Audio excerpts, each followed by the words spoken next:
Queridos amigos, queridas amigas, estamos aquí en su programa Diálogo Abierto. Bienvenidos a la lección número 12, titulada El llamado a estar firmes. Ya estamos casi cerrando el libro de Efesios. Estamos al final, y esperamos que por la gracia de Dios tú hayas sido grandemente bendecido con el estudio de este trimestre. Esperamos que por la gracia de Dios tú puedas también ser parte de los que comparta este material, esos videos con tus amigos, con tus parientes, con las personas que están a tu alrededor y que les puede ser de gran bendición y beneficio para su vida espiritual.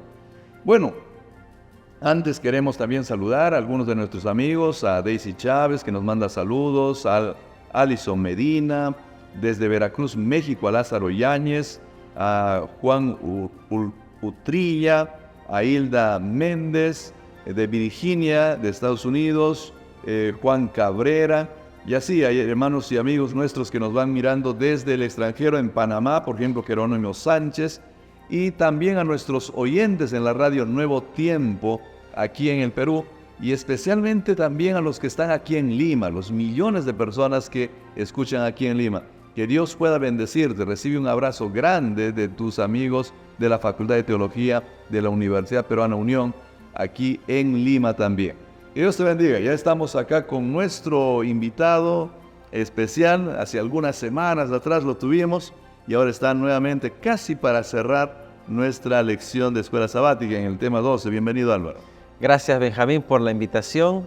Bienvenidos a todos los que nos escuchan, nos miran a través de los diferentes medios que tenemos para comunicarnos con ellos y juntos estudiar la palabra de Dios. Aquí estamos listos para la batalla. Muchas gracias. Bueno, como verás, la garganta está un poquito mal, pero esperamos que funcione bien. Va a funcionar.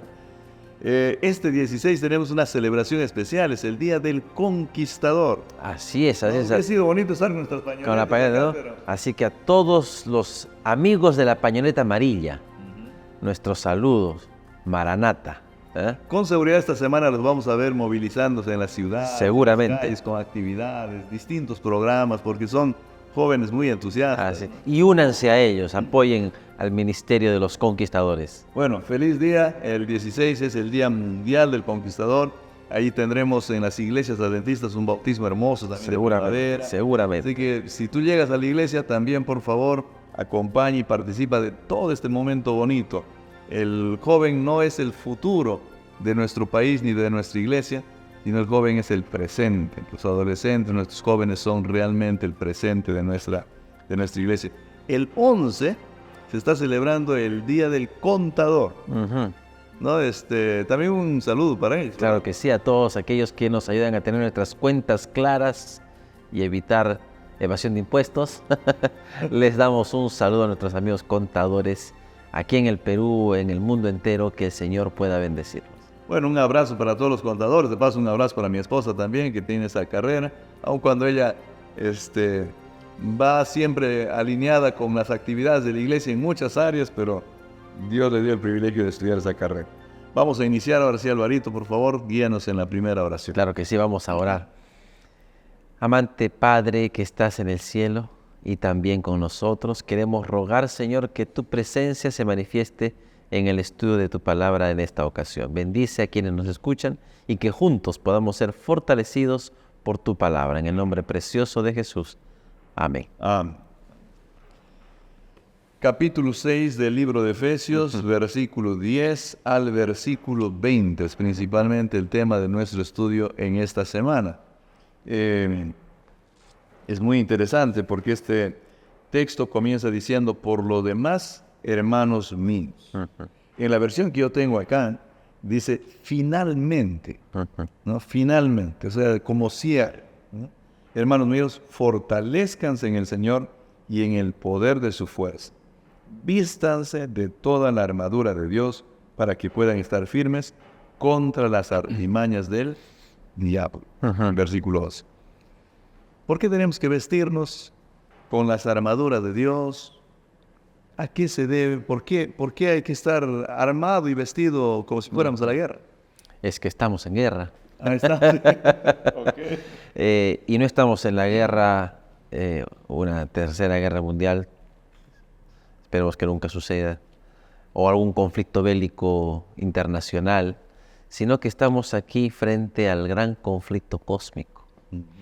El gran conflicto cósmico es el trasfondo de la historia bíblica, porque en Génesis encontramos la creación en un estado de perfección, todo era bueno, perfecto, adecuado, fabuloso. Y Apocalipsis 22 nos habla acerca de la restauración de ese jardín del Edén, donde estaremos en la presencia de Dios. No habrá más llanto, ni clamor, ni lágrima, dice el capítulo 21 de Apocalipsis. Encontramos los dos puntos, inicio y final. Pero del capítulo 3 de Génesis hasta el capítulo 19 de Apocalipsis, encontramos un bache. Y ese bache es la entrada del pecado y el desarrollo o las consecuencias de la entrada del pecado en la humanidad. Y todo lo que pasa en la Escritura va a ser descrito, aunque no siempre de manera explícita, con ese trasfondo, el trasfondo de un conflicto, que Apocalipsis 12 de alguna manera nos ilustra y nos muestra que hay un gran conflicto entre Cristo y Satanás. Este es un gran conflicto, no solamente porque es grande en su magnitud, sino también grande en su tiempo. Claro, 6.000 años, ¿no?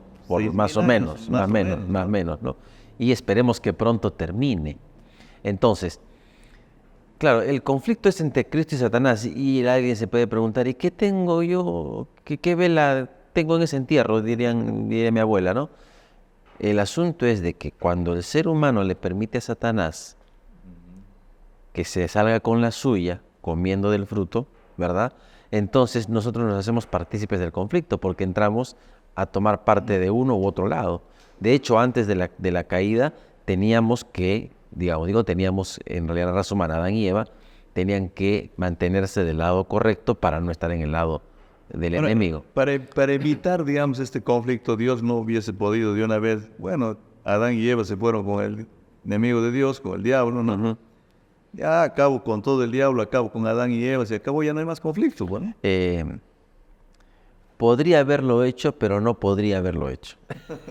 Es una paradoja. Tenía el poder para hacerlo. Él tenía el poder para destruir a Satanás, incluso antes de que venga a la tierra. Él podía haberlo destruido. Él podría haber detenido a Satanás en su intento, y cuando Adán y Eva pecaron, decir, no, acá ya esto no funciona, chao. Pero, ¿qué hubiera pasado con el resto de la creación?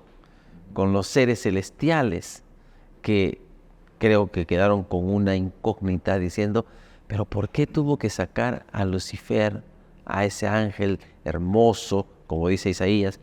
Y las dudas que le Y las dudas, ¿no? Es decir, ¿pero por qué? O sea, ¿por qué razón tuvo que expulsarlo del cielo? Y esa duda, creo yo, que es resuelta en los ángeles cuando Cristo muere en la cruz. Porque Satanás es el instigador y que está buscando la muerte del Hijo de Dios. Él dice, ahora entiendo las consecuencias. Y no solamente eso, ¿no? El pecado ha provocado tantas tragedias. Entonces, vemos que el gran conflicto es en tiempo, en magnitud, y que también nos involucra, porque nosotros, de una u otra manera, con nuestras decisiones, estamos decidiendo de qué lado estamos, si estamos del lado del gran príncipe de las tinieblas o del poderoso Jesús Miguel Salvador. El que ha vencido, dice Apocalipsis 17:14. Claro, el que ha vencido, y eso es, hay para pensar, ¿no? ¿Usted quiere estar con los ganadores o con los perdedores? Yo creo que todos quieren estar con los ganadores, ¿no es cierto? Entonces, ya por un asunto de supervivencia, vale la pena no estar con los perdedores, ¿no? Sino con Jesús, que es vencedor. Muy bien, en esta sección, entonces, tenemos pues un contexto bastante bélico, ¿no? En el que hay bastantes términos, ideas de una guerra, pero el apóstol comienza diciéndonos, sean fuertes en el Señor. Luego parece que da un segundo paso y dice, vístanse de la armadura de Dios, y luego finalmente dice, esto les va a ser útil para luchar contra las fuerzas del mal. Tú hace un momento nos hablabas algo del jardín del Edén, y nos decías que, bueno, hubo este gran conflicto entre Satanás y nuestro Señor Jesús, pero que nosotros nos metimos en medio, ¿no? Nos metimos en medio y ahora somos parte de uno de los bandos. ¿La lucha es solo con estas fuerzas espirituales o también existen luchas entre seres humanos que necesitamos pelear, o la lucha es solo con ellos? ¿Cómo es este gran conflicto? Este gran conflicto de alguna manera también tiene participantes en los que no solamente son las fuerzas malignas, sino también humanas. ¿Cómo miras tú todo este proceso? Lo miro al revés. Si leemos un poquito Efesios, los capítulos anteriores, y solamente veamos el capítulo 5, versículos 22 hasta el capítulo 6, versículo 8, donde habla de algunas situaciones familiares. Esposos amen a sus esposas, esposas respeten a sus esposos, padres no hagan enojar a sus hijos, hijos honren a sus padres. Es un tema que hemos estudiado también un poquito. Claro, ya hemos estudiado, pero es parte de las interrelaciones personales que a causa del conflicto que empezó en el Edén, se ha trasladado a todas las áreas de la vida. O sea, este conflicto tiene consecuencias o repercusiones, podríamos decir. Claro, por ejemplo, cuando Adán y Eva caen, el Señor sale a anunciar consecuencias. Con dolor darás a luz a tus hijos, la tierra no va a producir como antes, con sudor de tu frente ahora tendrás que, es decir, te va a costar más conseguir el alimento. Y el capítulo 4 es más trágico, porque uno de los hijos de Adán mata a su hermano, y luego el capítulo 5 vemos, el capítulo 6, la maldad en el mundo se multiplica, y hay el odio, revanchas, luchas entre nosotros. Ahora, la humanidad está acostumbrada, lamentablemente, a eso, y pensamos que nuestra lucha es más bien a este nivel. O sea, ¿cómo hago para llevarme bien con el trabajador? ¿Cómo cómo me llevo bien con mi jefe? Qué sé yo, en la familia, me peleo con mi tío, con mi tía, con mi abuelo, por la herencia, con los hermanos, porque eso pasa. Pero la lucha no es solamente esa, sino que Pablo nos dice, las luchas que ustedes tienen no solamente es a nivel horizontal. La lucha que tenemos, y dice, porque no tenemos lucha contra sangre y carne. La lucha no es solamente a este nivel que nosotros vemos y percibimos. Te peleaste con alguien, te enojaste con otro, no te hablas con X, Y persona, sino que la lucha real es contra principados, potestades, gobernadores de las tinieblas de este mundo, contra huestes espirituales de maldad en las regiones celestes. Por eso es necesario, como dice el versículo 10, fortalecerse. Dice, y lo que hace Pablo aquí me llama mucho la atención. Él pudo haber dicho, por los demás hermanos, fortalézcanse. Punto. Pero no, él pone ciertas cualidades a ese fortalecimiento. Fortalécete en el Señor. O sea, usted quiere ser fuerte, usted no puede ser fuerte por su propia cuenta. Usted necesita al Señor para ser fortalecido. Y no solamente dice eso, fortalécete en el Señor, y aquí la versión que tengo dice en su fuerza poderosa, pero en tu versión dice otra cosa, dice en la fuerza de su poder, o en el poder de su fuerza, depende cómo traduzcamos, son palabras muy similares en el griego, en la fuerza de su poder, o en el poder de su fuerza. Pudo haber dicho, fortalécete en el poder de Dios, suficiente, ¿verdad? No, en el contexto hay dos fuerzas. Están las fuerzas de Satanás y sus huestes y la fuerza de Dios. ¿A qué fuerza nos tenemos que aferrar? Claro, es interesante lo que estás mencionando, porque viene a mi mente un tema que ya hemos estudiado en Efesios, y creo que nuestros amigos ya lo han entendido, y si no, hay que repasar los videos anteriores, porque uno de los temas principales de Efesios va a ser la iglesia, ¿no? Va a ser cuán importante es la iglesia.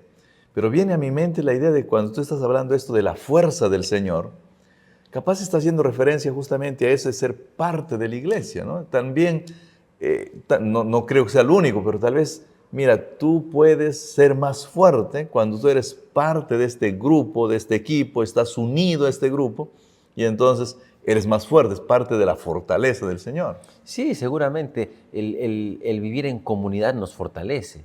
Por eso dice fortaleceos en el Señor.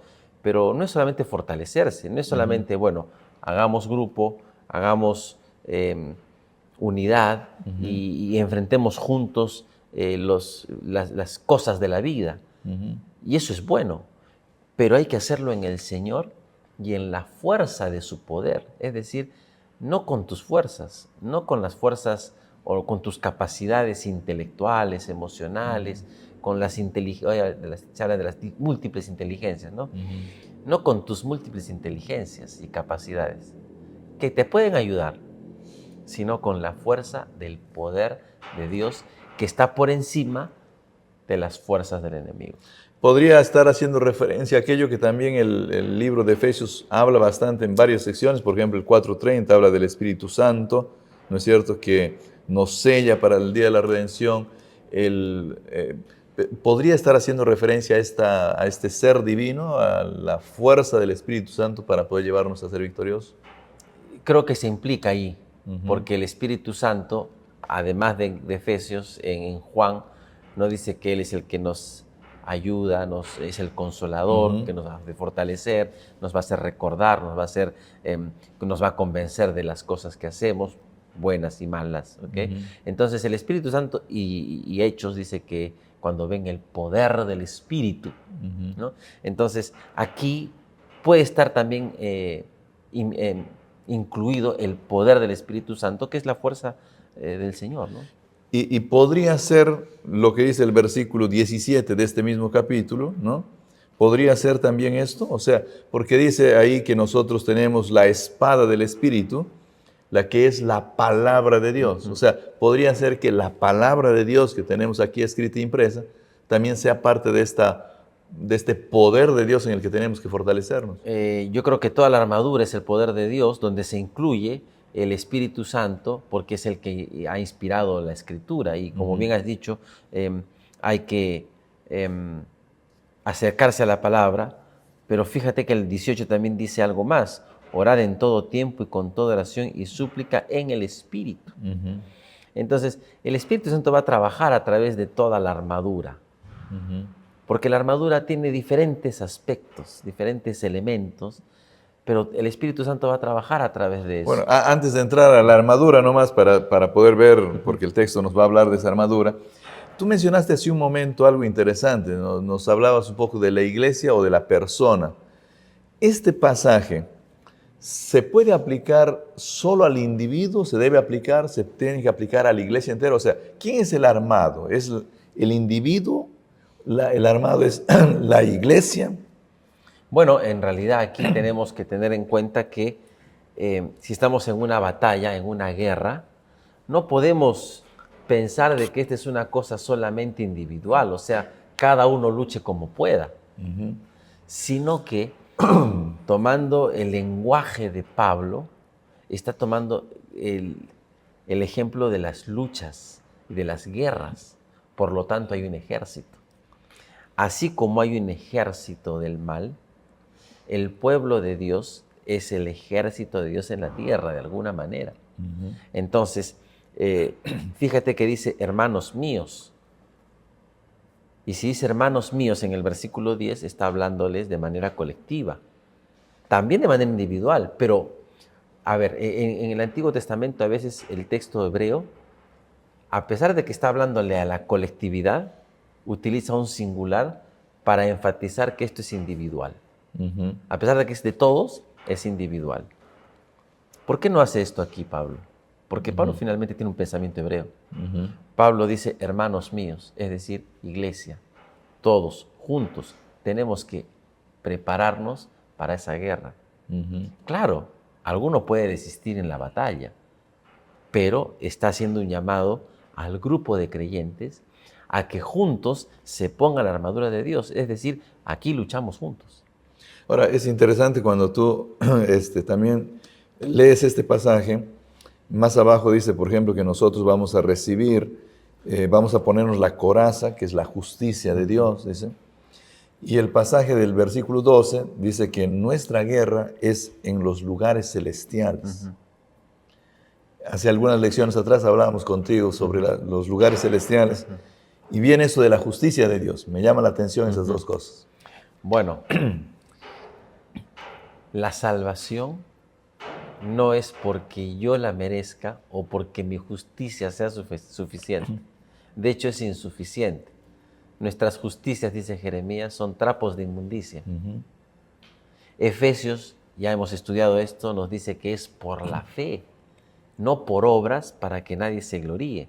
Entonces, cuando hablamos aquí de vestirse con la coraza de justicia, no es mi justicia, es la justicia de Cristo, que muchas veces nos habla el texto bíblico que tenemos que cubrirnos con la justicia de Cristo, o más bien que la justicia de Cristo nos cubra contra los dardos del enemigo, porque el enemigo va a decir, vamos a hablar de la salvación, ¿no? Los dardos del enemigo, vamos a decir que son las acusaciones. Álvaro Rodríguez ha pecado, Álvaro Rodríguez ha cometido este error, y la lista es larga, ¿ok? Por si acaso. No confesiones. Pero, si él está lanzando los dardos, yo necesito protección para que cubra el pecho, el corazón.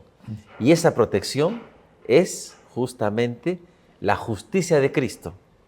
Cuando la justicia de Cristo me cubre, me encierra, me protege, entonces los dardos del enemigo no van a destruir mi corazón, no van a hacerme daño. Por eso es importante que tengamos en cuenta que la coraza de justicia, que la justicia de Cristo sea justamente ese elemento fundamental para que los ataques del enemigo no me destruyan, sino que esa justicia de Cristo me defienda ante esos ataques del enemigo. Bueno, me parece muy importante lo que estás hablando en esto, y ahora ya el texto entra entonces de lleno a decirnos que esta gran batalla que se realiza aquí en la tierra, porque tiene consecuencias, repercusiones con nuestros semejantes, la batalla que se realiza en el cielo, porque allá están los dardos siendo lanzados en nuestra contra, exige que nosotros nos pongamos la armadura de Dios. Por lo tanto, dice el versículo 3, ¿no es cierto? Toma y ponte la armadura de Dios para que puedas resistir al maligno, para que puedas resistir al diablo. ¿En qué consiste esa armadura? Capaz vamos paso por paso para ir hablando sobre esa armadura. Bueno, primero algo interesante en el versículo 3. Dice, toma toda la armadura de Dios. O sea, alguien podría decir, bueno, me interesa solamente la coraza y el casco. El resto puedo solo. Creo que la hago, dicen los jóvenes, ¿no? No. Tengo buenas piernas. Tengo buenas piernas, todavía soy joven, ¿no? No. Hay que usar toda la armadura porque tú no sabes en qué momento el ataque del enemigo puede ir por otra parte del buen punto, del ¿no? cuerpo. O es todo o no te sirve de nada. Claro, porque tú no sabes cómo te va a atacar. O sea, cuando alguien se va a la batalla, si alguien es militar aquí, de los que nos están escuchando, ¿no? Porque aquí no hay ninguno. Tú no puedes ir con una sola forma de ataque o de defensa, porque te van a pasar por encima. Tiene que la artillería, la caballería o la infantería, la parte aérea, tienen que ir juntos. Si tú vas desprotegido de un punto, el rato que el enemigo se da cuenta, él va a usar tu punto débil. Aunque tengas mejores armas que el otro, encuentra tu punto débil, te va a dar y te va a derrotar. Antes de que continúes con la armadura misma, que fue la pregunta que estamos iniciando ahorita, mencionaste algo que me trae a mi mente, algo que me gustaría que me digas tu punto de vista, ¿no?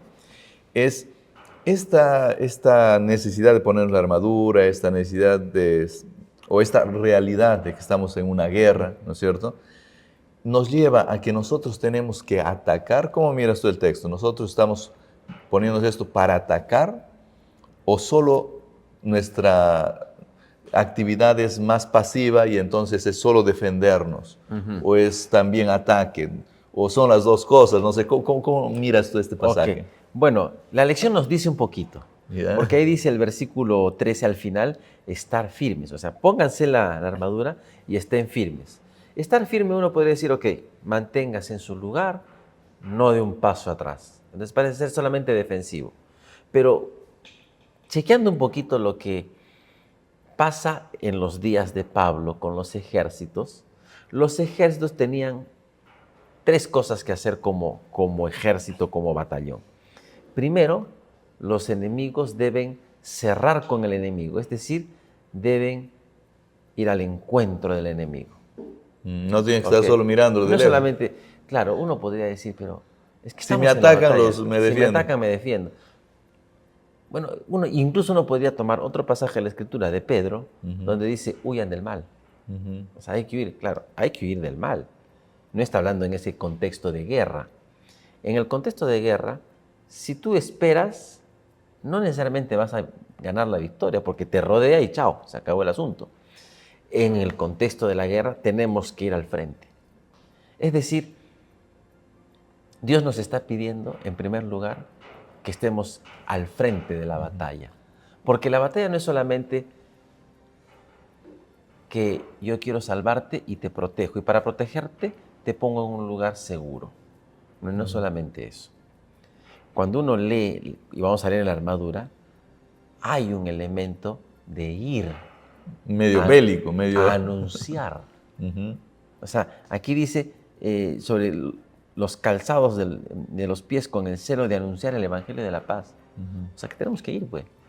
Hay que enfrentar. O sea, Bueno, ese es un buen punto porque, queridos amigos, vamos a pasar ahora a un pequeño momento, pero antes de eso quisiera decirles de que como iglesia, como individuo que eres parte de la iglesia, nosotros no estamos llamados solamente a ponernos detrás de los muros, resguardarnos, sino que también a salir y hacer combate y guerra. Lógicamente esto va a ser aclarado porque no debería de tomarse como un ataque violento, porque el texto nos va a aclarar de qué se trata este ataque también. Pero eso vamos a verlo después de un pequeño corte que vamos a tener ahora. Espero yo que estés disfrutando de los estudios de este trimestre.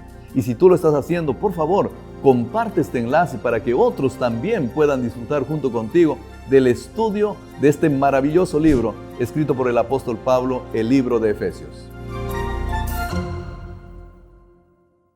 Gracias por continuar con nosotros, queridos amigos. Estamos acá para estudiar la palabra de Dios, ya en los últimos versículos del libro de Efesios. Y queremos invitarte también a que tú compartas esta lección. Este es el momento indicado para que puedas enviar este enlace a algún amigo, algún pariente, un conocido que pueda necesitar de este mensaje.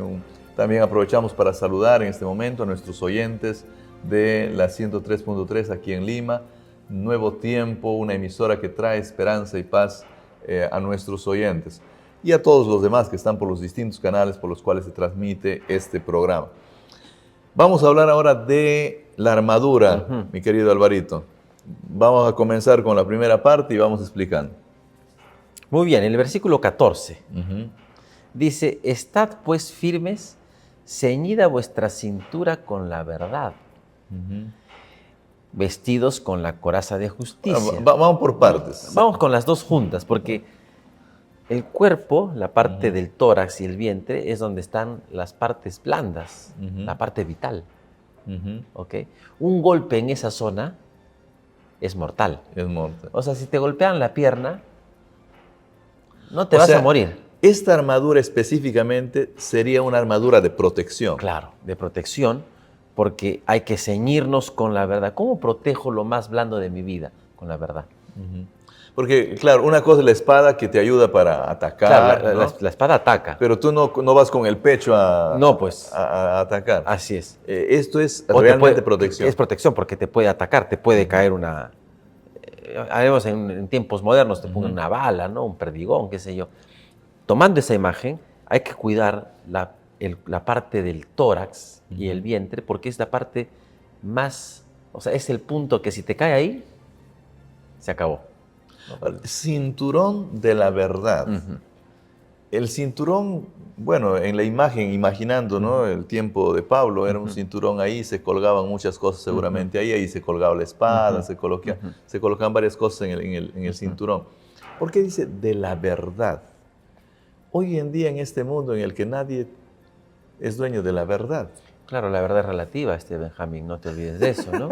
Por favor, tú no me puedes decir de que es absoluta. Bueno, no sé si alguien va a grabar solo ese pedacito que acabas de decir. No importa, igual cuando vean el original se van a dar cuenta que hicieron trampa. La Biblia nos habla acerca de la verdad. Santifícalos en tu palabra es la verdad relativa, no dice eso. Es la verdad más o menos, solo una parte, la mitad, no, es la verdad. O sea, la Escritura nos presenta la verdad. Ahora, que hay gente que no crea esta verdad, es otra historia, y que crea que tenga otra verdad, esa es otra historia. Pero la Escritura nos dice, tienes que acercarte o tomar la verdad. Amarrarte bien los pantalones amárrate con la verdad. Con la verdad. O sea, cásate con la verdad. O sea, ¿cuán importante es el estudio de la Biblia para que estemos realmente armados? Es vital, porque luego vamos a ver a otro elemento, porque finalmente todos los elementos de la armadura, si bien es cierto, tienen una función específica, pero juntas hacen un conjunto que nos permite entender mucho mejor. Okay. Si yo no conozco la verdad, la mentira me va a asaltar. Y entonces voy a ir por caminos cerrados. Es por eso que es importante. No voy a tener el armamento para defenderme. No voy a poder defenderme, pero cuando venga el enemigo a intentar engañarme, como no conozco la verdad, voy a pensar que lo que me dicen es la verdad. Entonces voy a terminar creyendo una mentira. Bueno, ¿y qué es lo otro que me decías ahí? Bueno, la coraza, la justicia. Ya dije un poco acerca de la coraza de justicia, que es lo que protege. Ya el cuerpo tiene una protección natural que son las costillas, pero en el pecho, digamos, la coraza, el corazón, de ahí viene el corazón, protege el corazón, es aquello que va a proteger el corazón mismo, ¿no? De donde, digamos, que el corazón es la parte más vital. Parte más vital, ¿no? Si paras el corazón, ya se acabó, ¿no es cierto? Y es la justicia de Cristo. La coraza de justicia es la justicia de Cristo, es aquella que me dice, es por mi justicia, dice el Señor, no por la tuya.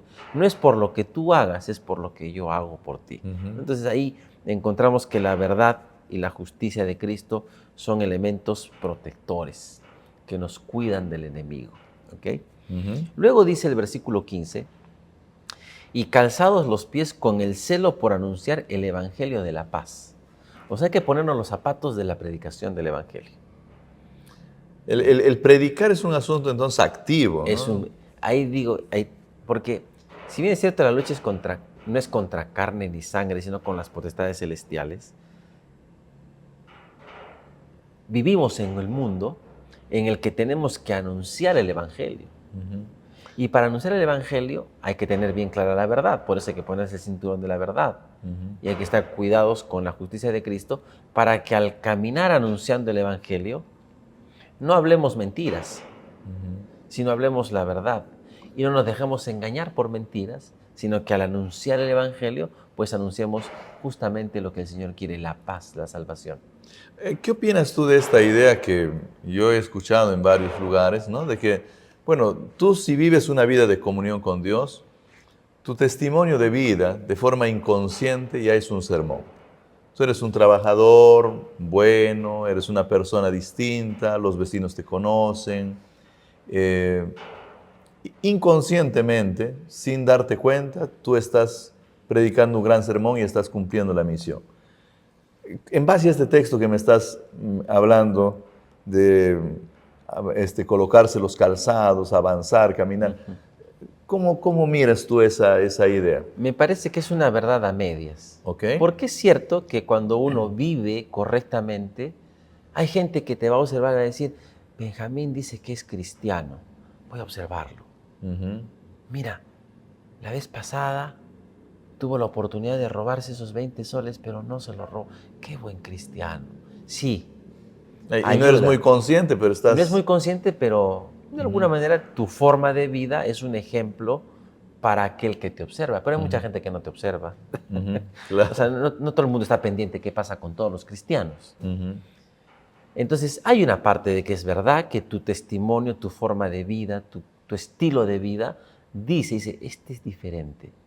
Pero no es suficiente. Necesitamos ser activos, ser proactivos, tomar parte en el cumplimiento de la misión, porque la predicación no es a nivel pasivo. Es decir, necesitamos predicar el Evangelio a propósito, se podría decir. Intencionalmente. Así que te pones los zapatos y me vas a predicar. Me vas a anunciar el Evangelio de la paz. Y con tu testimonio, el Evangelio va a tener poder. Porque, ahora, me pongo el cinturón, me pongo la coraza y necesito predicar. Claro. Quiere decir, a ver, así para que pueda ser comprendido esto, ¿no? Quiere decir que si yo no estoy haciendo intencionalmente misión, no estoy cumpliendo intencionalmente la misión, yo estudio mi Biblia, creo en la justicia de Cristo que me protege, pero no estoy haciendo intencionalmente la misión, estoy desprotegido y voy a acabar siendo lastimado por el enemigo. Sí, y corres un peligro tremendo, porque hay una cita que dice, la voy a parafrasear, es de que un verdadero hijo de Dios nace en el reino de los cielos siendo misionero. Si no, no ha nacido en el reino de los cielos. Si no, no naciste en el reino de los cielos. Es decir, si tú recibes las buenas nuevas, lo que vas a querer hacer es comunicar a otros que conozcan esas buenas nuevas, a menos que no sean buenas para ti. Claro. ¿No? Entonces, por eso Ellen White nos dice que el verdadero Hijo de Dios nace en el reino de los cielos siendo misionero. Así que, mis amigos y hermanos, pónganse los zapatos de la predicación, a cumplir la misión. Muy buen punto, ¿no? Muy buen punto. Continuamos con el versículo que habla sobre el escudo, entonces. Así es, luego dice, sobre todo, ¿no? Claro, cuando te ciñes con la verdad, cuando te preparas con la verdad para salir a predicar de la justicia de Cristo, no te olvides de llevar un escudo, porque el escudo te protege. Porque cuando vas avanzando, alguien te va a decir, no, lo que tú crees no es verdad. Y te va a sacar algunas ideas. Y entonces, o te pueden atacar. O te pueden atacar. Entonces, para eso es el escudo te protege. Dice que es el escudo de la fe. De la fe, ¿no? Claro. Y alguien te puede decir, tú ya te llenaste de la verdad, ¿no es cierto? Conoces la verdad. Y aprendiste en la Escritura que Dios es el creador del universo y que Él creó, tal como dice Génesis, en 6 días todo lo que vemos. Y viene y te encuentras en tus estudios bíblicos predicando el Evangelio y te encuentras con una persona que te dice, pero la evolución es un hecho. Y te saca argumentos que parecen decir que la evolución es un hecho. Momentito. Y uno podría decir, oye, parece que sí, o sea, parece que esto de la evolución tiene lógica. No, la fe. La fe es el escudo que decir, puede ser, pero finalmente yo debo confiar en lo que dice la Escritura cuando lo que dice la ciencia va en contra de la Escritura. Claro, y una ciencia humana, ¿no? Ciencia humana. Una ciencia hay veces tendenciosa. Así es, porque la ciencia, bien utilizada, me da la impresión a mí, por lo que he leído, que apunta más bien a dar evidencias hacia la creación. Entonces todo depende de quién te lo diga y cómo te lo diga, acomodas, como las encuestas, ¿no? Como las encuestas, te hacen la encuesta y después te ponen el resultado como para hacerte pensar que algo está pasando cuando no está pasando así, ¿no? Tal vez por eso el apóstol comienza diciendo, mira, tienes que asegurarte bien los pantalones con el cinturón de la verdad. O sea, la verdad es clave. ¿No? Porque si no, vienen y te llevan por todo viento de doctrina, también dice el libro de Efesios. Y ahora que dices eso, en la vida cristiana está permitido dudar. O sea, alguna vez, yo no sé si le habrá pasado a usted, pero alguna vez en mi vida yo he dicho, en algún momento de alguna crisis, algún momento filosófico que a veces aparece, ¿y será que esto se va a cumplir? ¿Va a venir Jesús? Y uno dice... Parece ciencia ficción. Parece, o sea, ni Hollywood tiene películas tan interesantes. Y uno dice, parece que será verdad, no será verdad. Tenemos derecho a la duda, pero la fe entra a defendernos. No. Aunque a mí no me parezca a veces, la palabra de Dios me dice que es así, así va a ser. Y tengo razones suficientes porque Él dijo que iban a derrotar a Jericó y derrotaron a Jericó, porque Jesús dijo que iban a tomar Canaán y tomaron Canaán, porque Dios dijo que iban a estar con su pueblo a lo largo de la historia, y Dios ha estado a lo largo de su pueblo, con su pueblo toda la historia, y Dios ha cumplido su promesa, aunque a veces parece que no. Viene a mi mente también un texto del libro de Hebreos, el capítulo 12, ¿no? Que dice que el Señor Jesús en realidad también aquel que inicia, aquel que desarrolla, aquel que consuma y al final el gran objetivo de nuestra fe. Así o sea, es. Él es el que hace todo respecto a esta fe que va produciéndose en nosotros y que nos da certeza de cosas que a veces son, pues, para muchos sin sentido, ¿no? Pero para nosotros, los hijos de Dios, los cristianos que creemos en la Biblia, es el fundamento de nuestra vida. Creer que Él existe. Cuando millones dirán, no, estás creyendo en algo que no es real, no existe. Creer que, hablábamos un poquito, las fuerzas del mal, las fuerzas del bien, hay ángeles malévolos, creer todas estas cosas exigen realmente que el ser humano sea un hombre de fe. Así es, que crea, como dice la definición de la fe es la certeza de lo que se espera y la convicción de lo que no ves. Y Noé tenía la convicción de que iba a llover, aunque él nunca había visto lluvia. Pero ahí estaba su fe. Así es, ¿no? así Bueno, es. continuemos con Seguimos. la última parte. Dice el versículo 17, tomad el yelmo de la salvación. ¿Qué es el yelmo? El yelmo es el casco. ¿Y qué va a proteger? Va a proteger tu cabeza. ¿Qué pasa en la cabeza? Pasa de todo. Ideas van y vienen en tu cabeza. Y cuando uno acepta al Señor Jesús, también a veces el enemigo va a hacerte pensar, cuando uno comete un error sobre todo, dice, no eres digno, ya no sirves. No, tú no vas a ir al cielo. ¿Así vas a ir al cielo haciendo esas cosas? Entonces la mente empieza pues a trabajar y a dudar de la salvación. Hemos estudiado en unas lecciones anteriores que en Cristo hay salvación y ya somos salvos, créelo. Aunque todavía no, créelo. Así que tienes que estar seguro de que has recibido la salvación del Señor. Pero el enemigo te va a hacer pensar que no eres digno, que no sirves, que si fallas ya perdiste tu salvación. No, protege tu mente. Cuando venga a tu mente, por ejemplo, usted ya pidió perdón por un pecado y de repente, por alguna circunstancia, aparece otra vez. ¿Será que Dios me perdonó? Sí. El yelmo de la salvación que protege tu mente, recuerda que la salvación es realidad. Y cuando tengas dudas del perdón de Dios o el enemigo te haga pensar de que no estás perdonado, que tu pecado es demasiado grande porque eso es lo que él te hace pensar, ¿no? Que tu pecado es demasiado grande y malo como para que Dios te perdone. No, la salvación es segura. Protege tu mente de las ideas del enemigo que te hacen dudar del poder, del amor y salvación del Señor Jesucristo. Bueno, y el mismo libro de Efesios también, el capítulo 4, los últimos versículos, dicen que en realidad nosotros vivimos la experiencia de la renovación de nuestra mente, ¿no?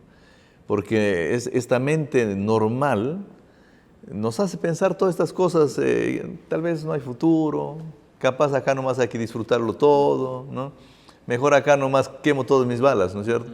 Cuando en realidad una mente cambiada y transformada se da cuenta de que esto no es todo, que estos pocos años que vivimos acá son el inicio de una eternidad. Así es. ¿No? Y Dios permita que nosotros tengamos eso bien claro, ¿no? en nuestra mente, porque si de alguna manera el enemigo nos engaña y pensamos que, bueno, acá se acabó todo, pero no, este es el inicio, estos son los primeros días de una vida gloriosa, de una vida llena de alegría, donde no habrá muerte ni destrucción, donde tú decías hace algún tiempo atrás, el Señor está preparando casas, ¿no? Entonces, creo que es importante que tengamos bien claro esto de que la salvación es una realidad y que nosotros la podemos disfrutar ya desde ahora, pensando en el futuro. Así es. La última parte de este versículo, Álvaro, dice que y nos aclara que esta que es la palabra de Dios. Palabra de Dios. Claro, que es como una espada de dos filos, que penetra hasta lo más profundo, hasta el tuétano. ¿Se imaginan cuán poderosa es? O sea, tiene que atravesar el hueso. porque el tuétano está en medio del hueso. ¿Eh? La palabra de Dios, porque ahora, leamos el contexto. Esta batalla es en la batalla de la predicación, porque te dice, ponte la armadura para que salgas a caminar y anunciar el Evangelio de la paz. En ese anunciar, ¿qué anuncio? ¿Cómo anuncio? ¿Voy nomás y digo? No, la palabra de Dios. ¿Cómo hago? Porque en esta lucha entre Dios y Satanás, nosotros, el pueblo de Dios, somos la infantería del Señor, que sale a anunciar el Evangelio a aquellos que no conocen aún el Evangelio. ¿Cómo los podemos atraer? Una paradoja interesante, ¿no? Hay que darles con la espada. Es que usando la metáfora bíblica hay que matarlos y bautizarlos. Porque ahí mueren y resucitan. Pero eso solo es posible por medio del poder del Espíritu Santo a través de la palabra. ¿Cómo conociste tú el Evangelio? Con la palabra. La espada tuvo que haber penetrado lo más profundo como la palabra de Dios lo hace. Ahora, en ese contexto, capaz ya para ir cerrando, porque el tiempo siempre nos gana, da hasta la impresión de que tendríamos que ser un poco agresivos. Pero, ¿cuál sería el sentir más adecuado? ¿Cómo debería ser nuestro abordaje para que esta espada penetre, pero no haga que la persona escape y huya, sino que se quede realmente, ¿no? Claro, hay que ser agresivos, pero al mismo tiempo, como hay una palabrita que existe por ahí, asertivos. Okay. Es decir, hay que decir la verdad con amor, en el momento adecuado y de la manera adecuada. No es que hay que salir al frente y decir, no, que ustedes son unos pecadores, que se van a morir si no se arrepienten. Quizá alguno escuche y dice, oye, tienes razón. Pero el otro montón de gente, la mayoría va a decir, pero ¿por qué me hablas de esa manera? Yo podría decir lo mismo de una manera adecuada, sin perder el poder del Espíritu, sin perder el filo de la espada. Entonces, hay que saber cómo decirlo. Entonces, se trata de exponer la verdad. De presentarla. No se trata de criticar, acusar a alguien, ¿no? No se trata de eso. Lamentablemente, en este mundo hay veces tenemos que usar hasta nombres, hay veces, ¿no? Pero la idea es solo exponer la verdad, ¿no? Exponer la verdad porque cuando hablamos ahorita hace unos minutos, por ejemplo, de la ciencia, ¿no? Podríamos haber usado, por ejemplo, algún nombre del originador de la teoría de la evolución moderna, ¿no? A Charles Darwin. Pero no lo atacamos, sino que exponemos la verdad. Pero hay que hacerlo de todas maneras, ¿no? Es que la verdad cuando es expuesta se defiende sola. Cuando Eva quiso defender a Dios en el jardín del Edén, no le fue tan bien. Porque Satán le dice, Dios ha dicho que no comas de nada. No, un momentito, yo tengo que defender a Dios. No pongas palabras de mi Dios, cosas que Él no ha dicho. Ha dicho que vamos a comer de todo menos de este. Ya está, ahí te agarró. Dios no necesita defensa. El Evangelio no necesita defensa. Lo que necesita es alguien que lo proclame. Es alguien que salga, cuán hermosos son los pies de aquellos que anuncian la paz. No es de que se pone a pelear con la gente para decir quién cree, quién no cree, quién tiene la verdad y quién no tiene la verdad. Presenta la verdad. Presenta, muéstrale la espada. No seas polémico en el asunto. La espada solita va a penetrar hasta el corazón y va a transformar nuestro corazón. Bueno, queridos amigos, como es nuestra costumbre, nosotros vamos a ya pasar a la parte final. Acá Álvaro nos va a decir algunas palabras de cierre y luego de eso yo estaré haciendo una oración. Pero quería terminar este momento de reflexión y de estudio de la palabra de Dios, invitándote a que tú puedas armarte de esto que estamos hablando, de la verdad, del conocimiento de la Biblia, de esta espada poderosa que tiene un mensaje, que tiene un contenido especial, que puedas tener seguridad de la salvación, que puedas vestirte y tener la seguridad de la justicia de Dios que te protege y te reviste para que puedas alcanzar la salvación. Que al mismo tiempo tengas la voluntad de salir a predicar el Evangelio de forma consciente, de forma adrede al mundo entero, y tu fe cada día pueda ayudarte y defenderte en medio de los ataques que vas a recibir en todo esto. Estás llamado para ser un guerrero del tiempo del fin, un guerrero de nuestro Señor. no para lastimar, pero sí para decir la verdad. Puede ser que alguna vez esa verdad lastime a alguien, puede ser, pero dila con mucho amor. Di la verdad, di con mucho cariño, con empatía para las personas que pueden en algún momento sentirse lastimadas por las verdades que se tienen que proclamar. Bueno, estamos llegando al final, tus palabras de cierre y luego de eso yo estaré haciendo una oración, Álvaro. Muy bien. El versículo 18 dice, orad en todo tiempo, con toda oración y súplica en el Espíritu y velad en ello con toda perseverancia y súplica por todos los santos. Tenemos el deseo de salir a predicar el Evangelio. Nos ceñimos con la verdad, estudiamos la palabra para saber qué cosa decir, qué no decir. Estamos cuidando nuestra mente de los dardos del enemigo para que sus ideas no nos avasallen. Y en medio de la batalla tienes que constantemente orar y perseverar. Persevera en el camino de la fe. ¿Estás pasando una dificultad? Persevera. ¿Estás pasando un problema serio? Persevera. Porque recuerda, Mateo nos deja las palabras de Jesús y nos dice, el que persevere hasta el fin, ese será salvo. Te invito a que sigas perseverando en el camino de la fe, en esta batalla que no es contra carne ni sangre. Pero recuerda, la victoria ya fue ganada. Gracias. Vamos a orar entonces, queridos amigos. Padre querido, gracias te damos por la vida. Gracias por tu cuidado, tu protección. Gracias por proveer para nosotros una vestimenta adecuada para que en este gran conflicto en el que el enemigo tuyo está tratando de llevarnos a nosotros a la muerte eterna juntamente con él, tú has provisto para nosotros. Tú nos has dado esta vestimenta que nos puede librar de sus ataques. Pero no solo eso, Señor, sino que también nos da la capacidad de salir y ganar victorias para ti. Ayúdanos, Señor, a tener esta armadura siempre presente en nuestras vidas.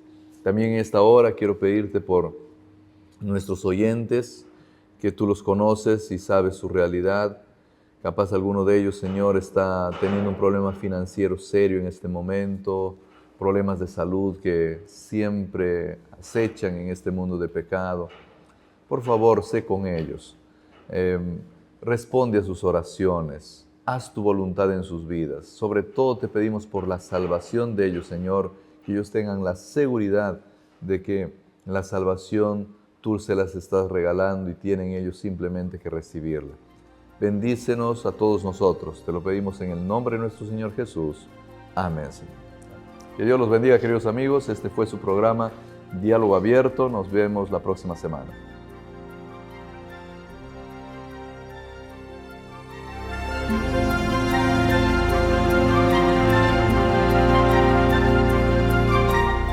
Efesios, una carta impresionante. Espero que estés disfrutando. No sé si tienes todavía algunas preguntas o interrogantes, pero Efesios es como subir a la cima de la montaña para ver desde allí todo lo que el Evangelio puede hacer en tu vida. Miras al Señor Jesús, miras la parte tuya, miras el Espíritu Santo, cómo trabaja, miras a Dios el Padre, qué es lo que está haciendo, por qué la iglesia existe, para qué existe, cuál es tu función dentro de la iglesia. Espero yo que estés disfrutando de los estudios de este trimestre. Y si tú lo estás haciendo, por favor, comparte este enlace para que otros también puedan disfrutar junto contigo del estudio de este maravilloso libro escrito por el apóstol Pablo, el libro de Efesios.